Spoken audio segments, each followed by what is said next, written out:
Hi, hello. I come to you from a very weird angle in the parking lot of the laundromat, and I'm waiting for my clothes to dry. And as I'm waiting, I thought I would read this really cool pamphlet I found in the little free library at my favorite cafe today. And since I'm going to read it anyways, I might as well record it and share it with other people, because I don't imagine too many people are ever going to see this. And I have a feeling it's cool. So it's called Rethinking the Apocalypse, an Indigenous Anti-Futurist Manifesto. Okay, here we go. This is a transmission from a future that will not happen, from a people who do not exist. Rethinking the Apocalypse, an Indigenous Anti-Futurist Manifesto. The end is near, or has it come and gone before? An ancestor. Why can we imagine the ending of the world, yet not the ending of colonialism? We live the future of a past that is not our own. It is a history of utopian fantasies and apocalyptic idealization. It is a pathogenic global social order of imagined futures built upon genocide, enslavement, ecocide, and total ruination. What conclusions are to be realized in a world constructed of bones and empty metaphors? A world of fetishized endings calculated amidst the collective fiction of virulent specters. From religious tomes to fictionalized scientific entertainment, each imagined timeline constructed so predictably, beginning, middle, and ultimately the end. Inevitably, in this narrative, there's a protagonist fighting an enemy other, a generic appropriation of African, Haitian spirituality, a zombie, and, spoiler alerts, it is not you or me. So many are eagerly ready to be the lone survivors of the zombie apocalypse, but these are interchangeable metaphors. This zombie/other, this apocalypse. These empty metaphors, this linearity, only exists within the language of nightmares. They are at once part of the apocalyptic imagination and impulse. This way of living, or culture, is one of domination that consumes all for its own benefit. It is an economic and political reordering to fit a reality resting upon pillars of competition, ownership, and control in pursuit of profits and permanent exploitation. It professes freedom, yet its foundation is set on stolen lands, while its very structure is built by stolen lives. It is this very culture that must always have an enemy other, to lay blame, to lay claim, to affront, enslave, and murder. A subhuman enemy that any and all forms of extreme violence are not only permitted, but expected to be put upon. If it doesn't have an immediate other, it meticulously constructs one. This other is not made from fear, but its destruction is compelled by it. This other is constituted from apocalyptic axioms and permanent misery. This othering, this wetico disease, is perhaps best symptomatized in its simplest stratagem, in that of our silenced remakening. They are dirty. They are unsuited for life. They are unable. They are incapable. They are disposable. They are non-believers. They are unworthy. They are made to benefit us. They hate our freedom. They are undocumented. They are queer. They are black. They are indigenous. They are less than. They are against us. Until finally, they are no more. In this constant mantra of violence reframed, it's either you or it is them. It is the other who is sacrificed for an immortal and cancerous continuity. It is the other who is poisoned, who is bombed.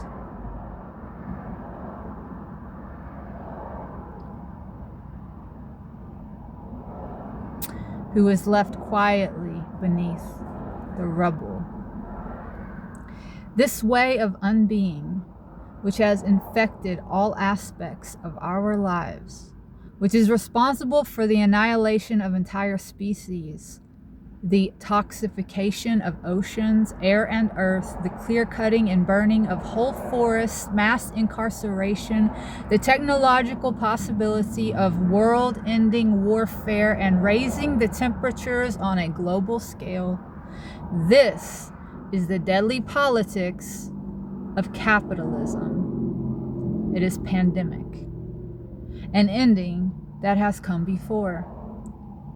The physical, mental, emotional, and spiritual invasion of our lands, bodies, and minds to settle and to exploit is colonialism.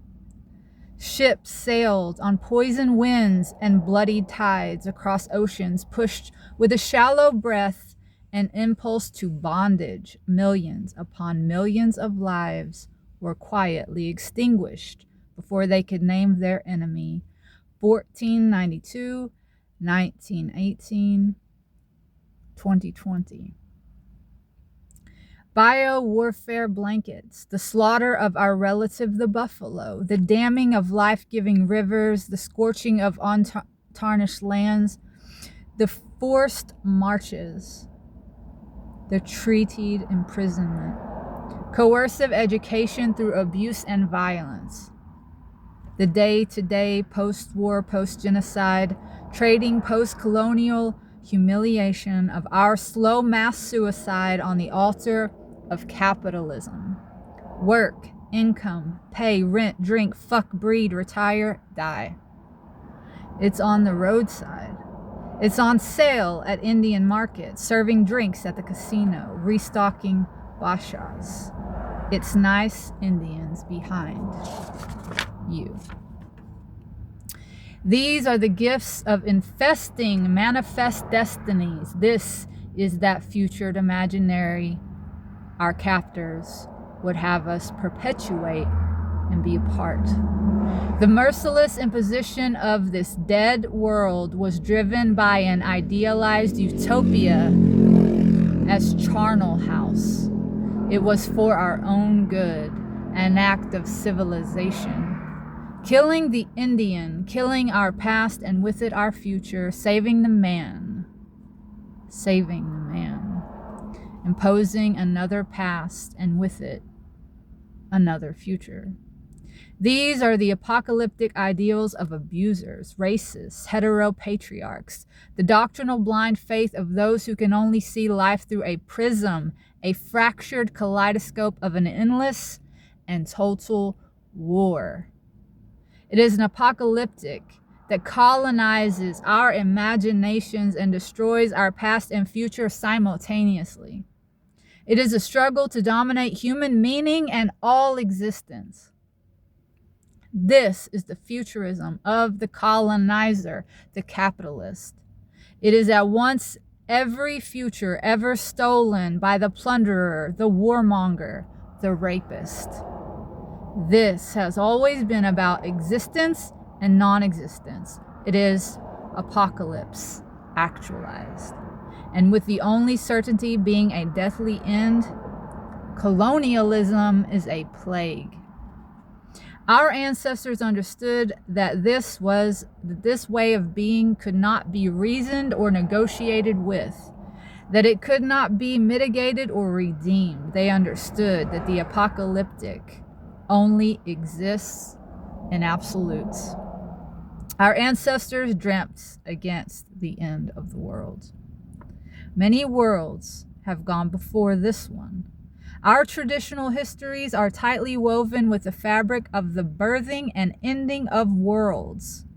Through these cataclysms, we have gained many lessons that have shaped who we are and how we are to be with one another. Our ways of being are informed through finding harmony through and from the destruction of worlds, the elliptic, birth, death, rebirth. We have an unknowing of histories upon histories of the world that is part of us. It is the language of the cosmos. It speaks in prophecies long carved in the scars where our ancestors dreamed. It is the ghost dance, the 7 fires, the birth of the white buffalo, the 7th generation. It is the 5 suns. It is written in stone near Arabia and beyond. These prophecies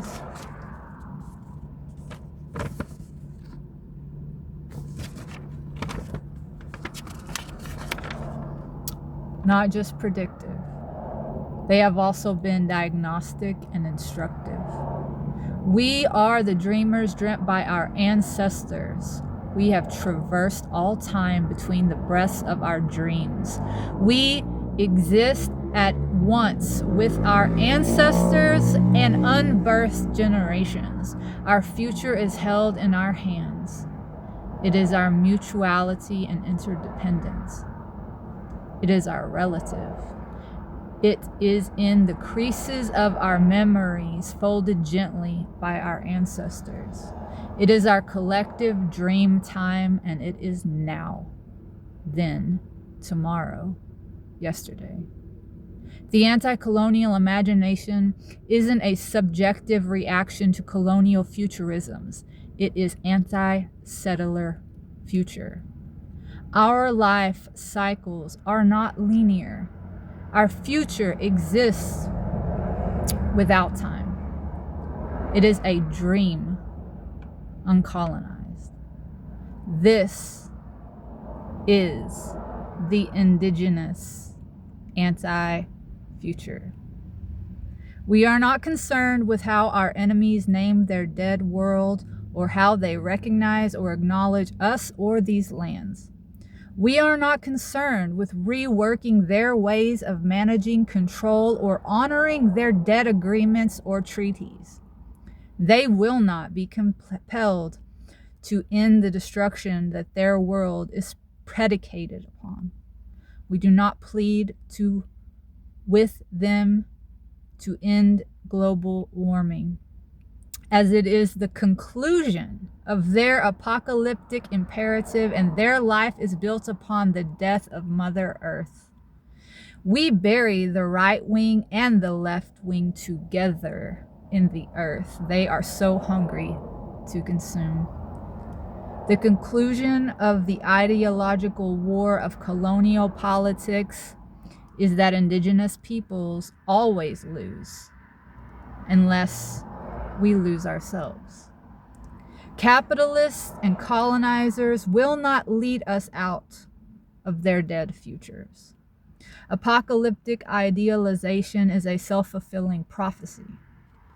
It is the linear world ending from within. Apocalyptic logic exists within a spiritual, mental, and emotional dead zone that also cannibalizes itself. It is the dead risen to consume the all life.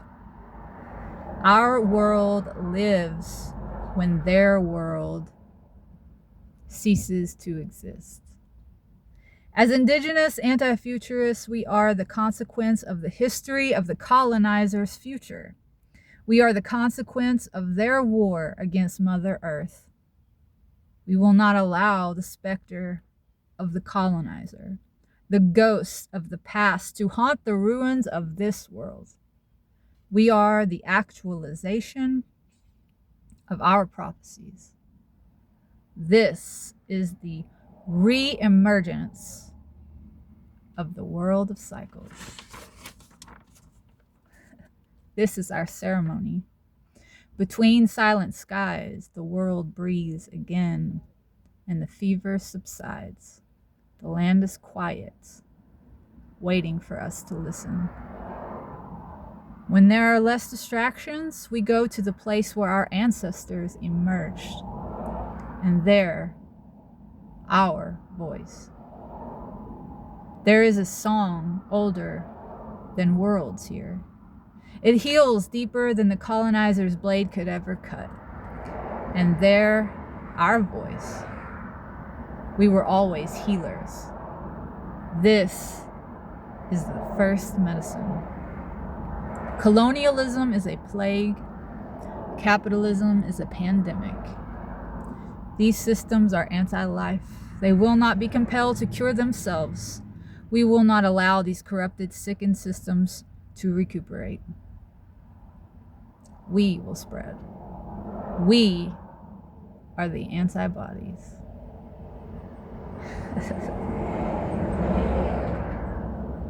And then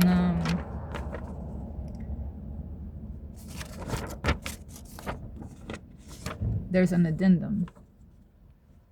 In our past, your future, it was the unsystematic, nonlinear attacks on vulnerable critical infrastructure such as gas utilities, transportation corridors, power supplies, communication systems, and more that made settler colonialism an impossibility on these lands.